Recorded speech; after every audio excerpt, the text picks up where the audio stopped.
This is a framework agreement that we have at the moment, and I absolutely echo what he said. Shukran to Pakistan for the role that they have played in bringing the US and Iran to this point. My Lords, I am sure the Noble Lady the Minister, and indeed all, will join me in recognising the important role of Pakistan. बहुत शुक्रिया to them. बिस्मिल्लाहिर्रहमानिर्रहीम, अस्सलाम वालेकुम। नाज़रीन, America और Iran के दरमियान मुफाहमत की याददाश्त पर दस्तखत की तैयारियां अरूज पर हैं। 2 दिन बाद जुमा को स्विट्ज़रलैंड के वर्जिन स्टॉक रिजॉर्ट में तारीखी तकरीब होने जा रही है, जिस पर पूरी दुनिया की नज़रें लगी हैं। पाकिस्तान इस तकरीब की मेज़बानी करेगा और इस तारीखी तकरीब में आलमी शख्सियात शिरकत करेंगी। पाकिस्तान के इस मुफाहमाना किरदार को दुनिया भर में खूब सराहा जा रहा है। दुनिया में अमन के क़याम के लिए पाकिस्तान की कोशिशों को काबिल तारीफ़ करार दिया जा रहा है। अमेरिका और ईरान के दरमियान मुमकिन जंगबंदी और सिफारती पेशरफ्त के हवाले से बरतानवी पार्लियामेंट में पाकिस्तान के किरदार को सराहा गया, जहाँ मुतअद्दिद अरकान ने पाकिस्तानी क़यादत को ज़बरदस्त खिराज तहसीन पेश किया। रूस ने भी पाकिस्तान को अमन का ज़ामिन करार देते हुए कहा कि अमेरिका ईरान के दरमियान पाकिस्तानी क़यादत बतौर सालिस अहम तरीन किरदार अदा कर रहा है। एक तरफ नाज़रीन पाकिस्तान सिफारती महाज पर सरगर्म है, तो दूसरी तरफ जो भारत का इबरतनाक जवाल देखने में आ रहा है। G7 इजलास के दौरान नरेंद्र मोदी को शदीद हज़ीमत का सामना करना पड़ा। आलमी रहनुमाओं की जानिब से उन्हें यकसर नज़रअंदाज किया गया। अमरीकी सदर से दोस्ती के बड़े बड़े दावे करते थे। नरेंद्र मोदी को डोनाल्ड ट्रंप की बेरुखी का इस मौके पर सामना करना पड़ा। वो भारतीय वज़ीर आज़म से हाथ मिलाए बगैर सामने से गुजर गए और मोदी मुंह तकते रह गए। मोदी की इस खुली तस्दील की वीडियो सोशल मीडिया पर तेज़ी से वायरल हो रही है, जो भारत की जगहसाई का भी सबब बन रही है। इसी से मुतल्लिक आज का पहला बड़ा सवाल होगा। पैनल में शामिल हैं अयाज खान साहब, आमिर इलियास राना साहब, फैसल हुसैन साहब, नवीद हुसैन साहब और मोहम्मद इलियास साहब। आप सबका शुक्रिया।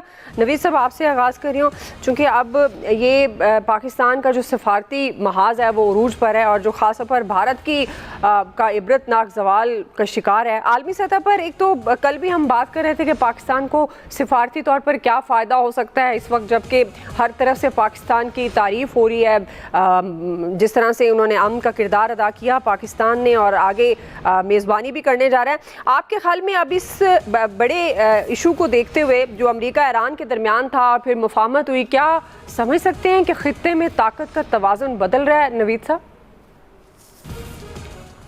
अच्छा, दुआ देखें, सबसे पहले तो एक इम्पॉर्टेंट चीज़ है, हमने 12 इस प्रोग्राम में भी ये सवाल आपने उठाया कि पाकिस्तान इससे क्या फ़ायदा उठा सकता है। मेरे ख्याल में पाकिस्तान ये कहना मुनासिब नहीं होगा। क्यों मुनासिब नहीं होगा कि देखें, पाकिस्तान ने इससे कोई फ़ायदा उठाने के लिए ये काम नहीं किया।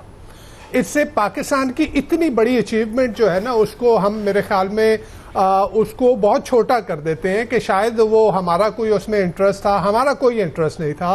हमने as a neutral facilitator, as a neutral जो निगोशिएटर हमने दोनों पार्टियों को जो है हमने बिठाया, हमने उनकी बातचीत करवाई। हमने दुनिया को एक बहुत बड़ी तबाही से बचाया, एक बहुत बड़ी जंग से बचाया। हमने दुनिया की मईशत को जो है मेल्ट डाउन से बचाया। तो ये हमारी कामयाबी है और हमने बग़ैर किसी लालच के, बग़ैर किसी तमा के हमने ये काम किया। और यही रीज़न है कि इस वक्त सारी दुनिया की जो ग्लोबल मीडिया स्पॉटलाइट है, ग्लोबल डिप्लोमेटिक स्पॉटलाइट है, वो इस वक्त पाकिस्तान के ऊपर है। तो हमने किसी नैरो टैक्टिकल एडवांटेज के लिए हमने ये नहीं किया। हमने दुनिया को बचाने के लिए और एक जंग से बचाने के लिए हमने किया। हाँ, उसका फ़ायदा क्या हुआ हमें कि हम इंटरनेशनल डिप्लोमेसी की पेरिफेरी पे थे। वो मोदी जो कि जाके ये कहता था, जो इक़्तिदार में आया था और उसने यही बात, ये उसका 1 पॉइंट एजेंडा था कि मैंने पाकिस्तान को इंटरनेशनली आइसोलेट करना है। लेकिन देखें कैसे कुदरत का क्या करना होता है कि वो जो हमें आइसोलेट करने, पाकिस्तान को आइसोलेट करने निकला था, वो आज खुद आइसोलेट होकर रह गया है। जिस तरह से जो कुछ पाकिस्तान के खिलाफ, यानी वो पाकिस्तान जिसका दुनिया में टेररिज्म का नाम आता था तो वहाँ पाकिस्तान का नाम आता था, यानी जिस तरह का एक आपने मीडिया पोर्ट्रेल पाकिस्तान का किया हुआ था, तो इससे वो सारा परसेप्शन चेंज हो गया। पाकिस्तान दुनिया में इस वक्त अमन का पैगंबर बन के सामने आया। उसने दुनिया को जंग से, दुनिया की मईशत को बचाया है, दुनिया को एक बहुत बड़ी जंग से बचाया है। तो ये उसकी एक बहुत बड़ी अचीवमेंट है। तो दूसरी तरफ अगर अब इंडिया को देखें तो इंडिया जो है, जो अपने आप को समझता ही था कि एक डिफरेंट लीग में है। आप देखें ना, ट्रंप की पिछली जो प्रेसिडेंसी थी उस दौरान जिस तरह से मोदी वहां पे अमेरिका में गए थे और जिस तरह से वो चौड़े हो के ट्रंप के साथ जो है वो चल रहे थे, और फिर जब ट्रंप जो है वो इंडिया आया, वो हाउडी मोडी, नमस्ते इंडिया, वो सारी चीजें, तो ऐसे लग रहा था कि जी पाकिस्तान तो अब जो है ना वो कहीं रहा नहीं। इस दफा ये हुआ कि ये जो अचीवमेंट हुई, और आप देखें हर तरफ से, वो EU हो, वो UK हो, वो US हो, वो गल्फ हो, वो रशिया हो, वो चाइना हो, हर तरफ से पाकिस्तान ने जो रोल प्ले किया उसको सराहा जा रहा है। और पाकिस्तान का एक पोर्ट्रेल, मीडिया पोर्ट्रेल दुनिया में बिल्कुल एक चेंज हुआ। ये एक बहुत बड़ी अचीवमेंट है। देखिए इसके वो सम्राट भी बाद में हमें नजर आएंगे कि पाकिस्तान की ये कितनी बड़ी अचीवमेंट थी। इंडिया दूसरी तरफ जो एक और मजे की बात हुई है, दुआ इस पे मैं वो जिक्र करता चलूं कि अभी हुआ ये कि जो अमेरिका की इंडो पैसिफिक कमांड थी, उसके नाम से इंडो का नाम निकाल के उसको सिर्फ पैसिफिक कमांड कर दिया गया है। और मैं ये अभी पढ़ रहा था थोड़ी देर पहले, इंडियन सिक्योरिटी एनालिस्ट ही इसके ऊपर बात कर रहे थे कि इससे जो इंडिया की चौधराहट थी इस साउथ एशिया में, वो इसको अपना बैकयार्ड समझता है, यहाँ पे जो उसकी चौधराहट थी वो चौधराहट खत्म हो गई। यानी जो इंडो पैसिफिक स्ट्रेटेजी हुआ करती थी अमेरिका की, वो अब सिर्फ पैसिफिक तक जो है वो महदूद हो गई है। और वो जो उसमें से इंडिया जो है वो इंडो का नाम निकाल के, यानी इंडिया सेकेंडरी हो गया है। और यहाँ पे अब इसकी स्ट्रेटेजिक इंपॉर्टेंस, इसकी मिलिट्री इंपॉर्टेंस, इसकी जियो इकोनॉमिक इंपॉर्टेंस जो है वो चाइना तय करेगा और वो पाकिस्तान तय करेगा। तो मेरे ख्याल में जो डिप्लोमेटिकली हमें ये अचीवमेंट मिली है, हमें इस अचीवमेंट को सेलिब्रेट करना चाहिए। और हाँ, ये कहना कि इस जो टैक्टिकल हमें डिप्लोमेटिक अचीवमेंट मिली है, इसको बिल्ड करते हुए, हमारा फॉरेन ऑफिस इसके ऊपर बिल्ड करते हुए जो है वो अपने बहुत सारे ऐसे मसाइल, जैसे इंडस वाटर ट्रीटी है, बाकी ऐसे मसाइल है, उनको जो है इंटरनेशनली जो है वो उनको हाईलाइट करे। सही जी। आमिर साहब, मोदी के लिए क्या पैगाम, जिस तरह से G7 में भारत को यकसर नज़रअंदाज किया गया, और क्या आप समझते हैं कि अमेरिका ईरान मुफाहमत खित्ते में जो ताकत का तवाज़ुन है वो बदल गया है, बदल रहा है? आमिर साहब। अच्छा, ये वैसे तो मज़ा लेने के लिए, चस्के के लिए बड़ी अच्छी खबर है कि ट्रंप ने उसे नज़रअंदाज किया। हमारा मोदी, इसलिए हम उनकी किसी भी बात पे खुश होंगे, ठट्ठा उड़ाएंगे, लेकिन वो G7 में तो शामिल है ना, उस बात से तो किसी को इनकार नहीं। लिहाजा हमें अब अपनी उस पे आना चाहिए। और कल जब वो जो सिक्योरिटी ब्रीफिंग थी, मैंने शायद जिक्र किया या नहीं किया कि मैंने ये खुद सवाल किया था।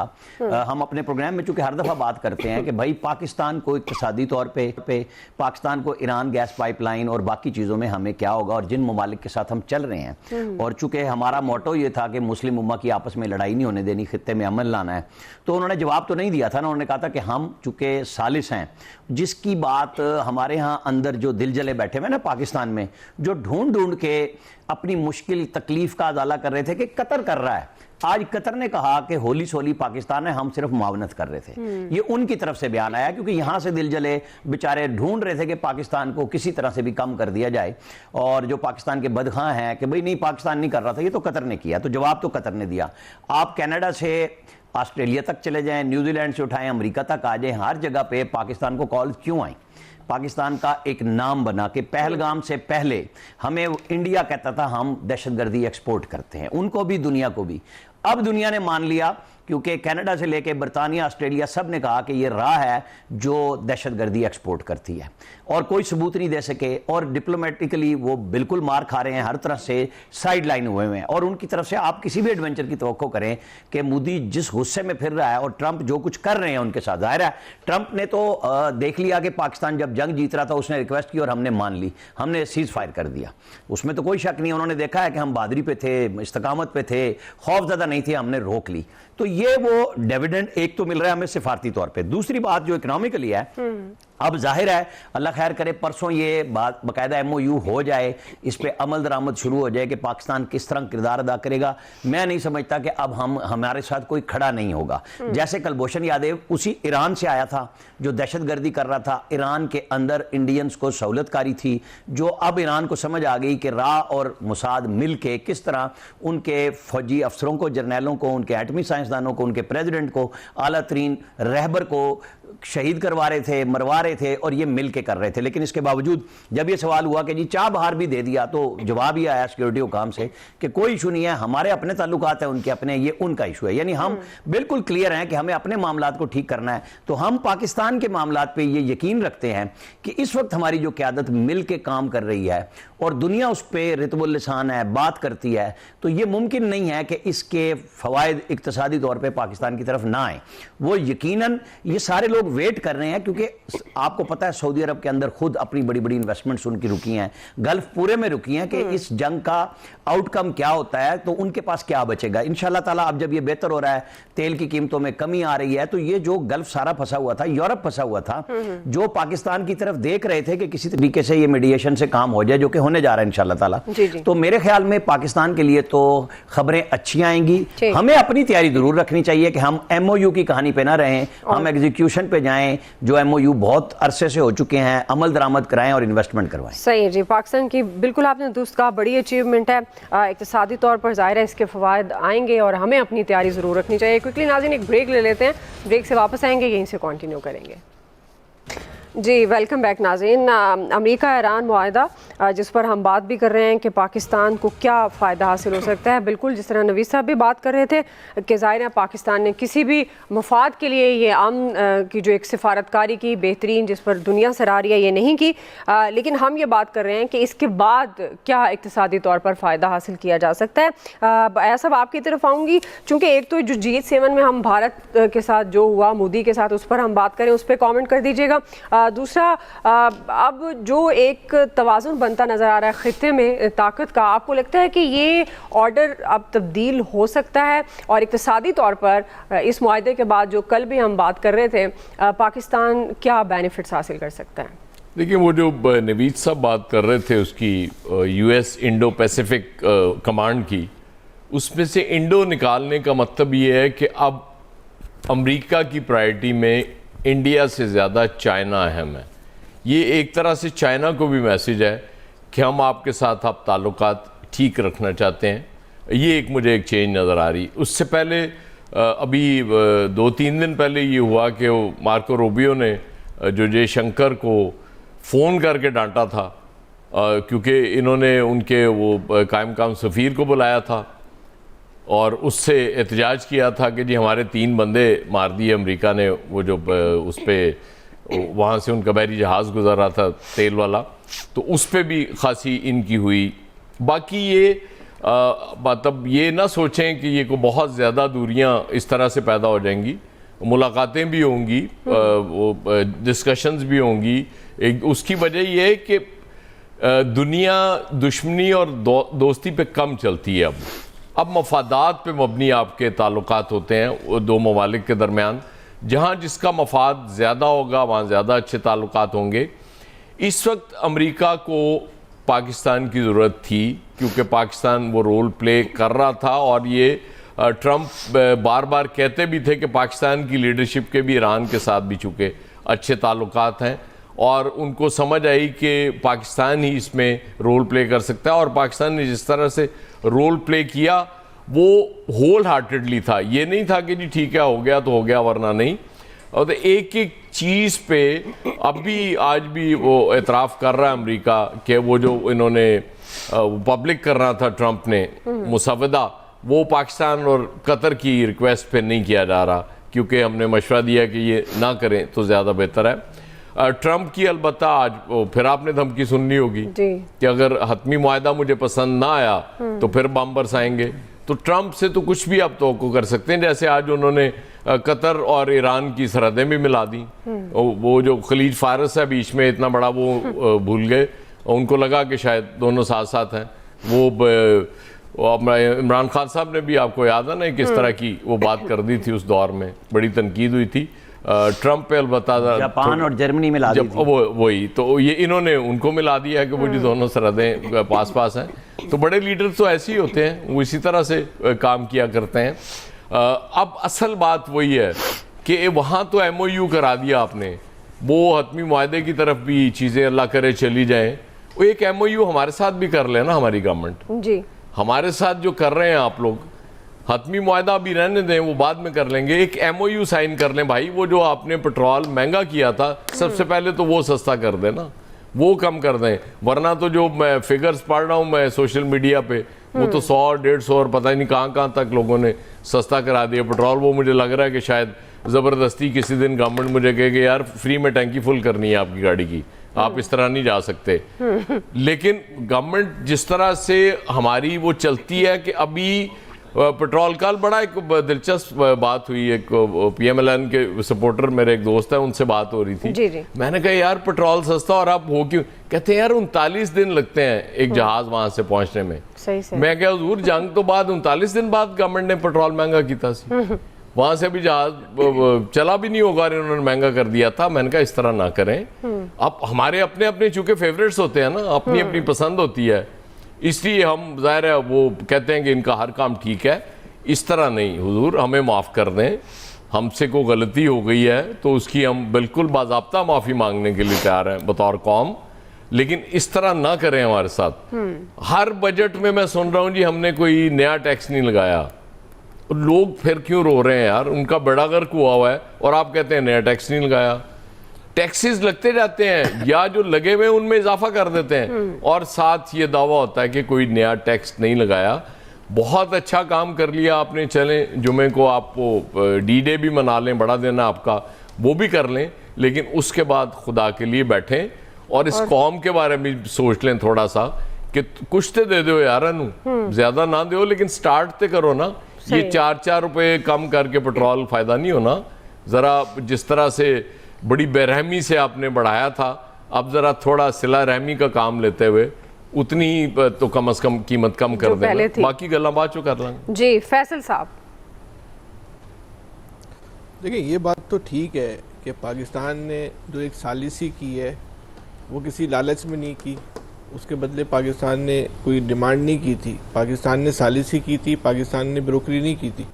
इस हद तक तो ये बात ठीक है, लेकिन सारे अमल से पाकिस्तान का जो है वो कद बढ़ा है, पाकिस्तान की बात के अंदर जो है वो वज़न पैदा हुआ है। पाकिस्तान एक आजमाया हुआ मुल्क हो गया दुनिया के लिए, एतबार के हवाले से ये काबिल एतबार मुल्क है। पाकिस्तान में माजी पे जो दाग लगे हुए थे वो दाग जो हैं वो इस सालिसी के अमल से धुल गए। ये सिफारती दुनिया में जो कोई भी चीज़ ना दूसरे के मफाद के लिए होती है ना बेगर्ज होती है। हमने किसी मफाद के लिए नहीं की थी, लेकिन जो बदलते हुए हालात हैं उसके लिए हमें जहनी तौर पे तैयार होना पड़ेगा कि इससे हम क्या कुछ हासिल कर सकते हैं। बदल चले ठीक हो गया ना, सालिसी हो गई, उसके बाद हम चुप होकर घर पे बैठ जाएंगे, चलो जो हमारे नसीब में लिखा होगा या जितने नसीब में रिस्क लिखा हुआ हमें मिलना है वो मिल जाएगा, ऐसा ये तो मुमकिन नहीं है। उसके हवाले से जो है वो एक हिकमत अमली बनाना जो है वो बहुत ज़रूरी है। ये ट्रम्प जैसे साहब तो किसी वक्त भी जो है वो करवट ले लेंगे, दोबारा कुछ भी सूरत हाल हो सकती है, दुनिया किसी एक नई जंग में जा सकती है, कोई दुनिया का मौजूदा सूरत हाल में नया तनाव पैदा हो सकता है। ट्रम्प की मौजूदगी में तो सब कुछ मुमकिन है। तो पाकिस्तान को ने जो कुछ सोचा हुआ है, जो फैसले करने हैं उस पर उनको चाहिए बर्क रफ्तारी से अमल करें, तेज़ी के साथ अपने मफादात को जो है किसी कानून के दायरे में, किसी जो है लीगल फ्रेम के अंदर लेकर आ जाए ताकि उन पर जो है वो काम शुरू हो जाए। इस वक्त कौम की जो सबसे बड़ी डिमांड है या कौम की ये सबसे बड़ी ख्वाहिश है, कौम ये समझ रही है, अपने तय ये बात समझ रही है कि पाकिस्तान और गैस की जो पाइपलाइन का मंसूबा है वो किसी हतमी शक्ल में इख्तियार कर जाएगा। अगरचे वफाकी वज़ीर ख़जाना ने कहा है कि ये बात अभी बहुत कबल अज़ वक्त है कहना कि इस हवाले से क्या कुछ हो सकता है। तो अगर ये हुकूमत को चाहिए कि इस हवाले से अगर मुमकिनात में से है तो इस चीज़ को जल्द से जल्द जो है वो उसको लीगल फ्रेम में लाए ताकि उस पर जो है वो काम शुरू हो जाए। थोड़ा सा हमें बहुत फास्ट फारवर्ड जो है वो मूव करने की ज़रूरत है। उसके साथ एक अहम तरीन बात भी है कि हमें ये भी देखना होगा कि जो माशी प्लान है वो प्लान बनाने की कितनी सलाहियत है हमारे अंदर, हम वो बना पाएंगे नहीं बना पाएंगे। पाकिस्तान को अपनी पूरी जो उसकी ज़िंदगी है, पाकिस्तान की जो उम्र है उसमें बहुत कुछ हासिल करने का सबसे सुनहरी मौका मिला है। इस मौके को पाकिस्तान को ज़ाया नहीं करना चाहिए। अब ये इन्हीं हुक्मरानों की, इस हुकूमत की सलाहियत का इम्तिहान है कि हम क्या कुछ जो है वो इस कौम के लिए, अपनी आने वाली नस्लों के लिए लेकर आ सकते हैं कि ये पाकिस्तान की जो मौजूदा शक्ल है ये थोड़ी बेहतर हो जाए। अब ये मुमकिन नहीं तो नहीं होगा कि बहुत हम आइडियल मुल्क बन जाएंगे, हम बहुत तरक्की याफ्ता मुल्क बन जाएंगे। हमारी तो डिमांडें भी बहुत छोटी छोटी सी है ना कि महंगाई को जो है कम कर दो, पेट्रोल की कीमत जो है वो कम हो जाए, थोड़ी बहुत इसी नौयत की हमारी सूरत हाल। इसमें हम क्या कुछ लेकर आ सकते हैं, अब ये इनका इम्तिहान है, इनकी सलाहियतों का इम्तिहान है। हम देखते हैं क्या कुछ कर सकते हैं।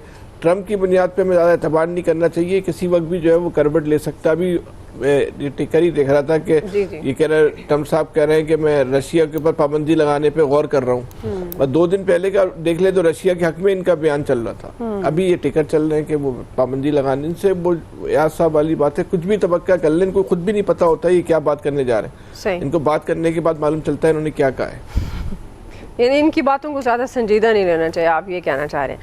चले जी क्विकली ब्रेक नाज़रीन, ब्रेक से वापस आते हैं, इसे कंटिन्यू करेंगे।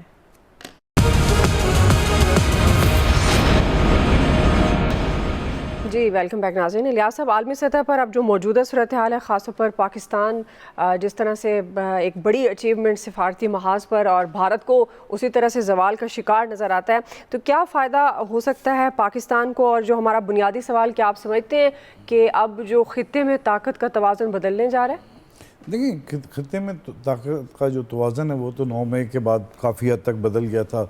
लेकिन अब जो रिसेंटली पाकिस्तान ने जो सफारती अपनी जो दिखाई है, सलाहियतें दिखाई हैं दुनिया भर में, और इसके एंडलेस एफर्ट्स जो की उन्होंने, आखिरी दम तक जाके इसको करते रहे। कितने आए जी बीच में, जी मुआहदा ख़त्म हो गया, ये हो गया, इस तरह हो गया, मुआहदे की तरफ जी नहीं जा सकते अब।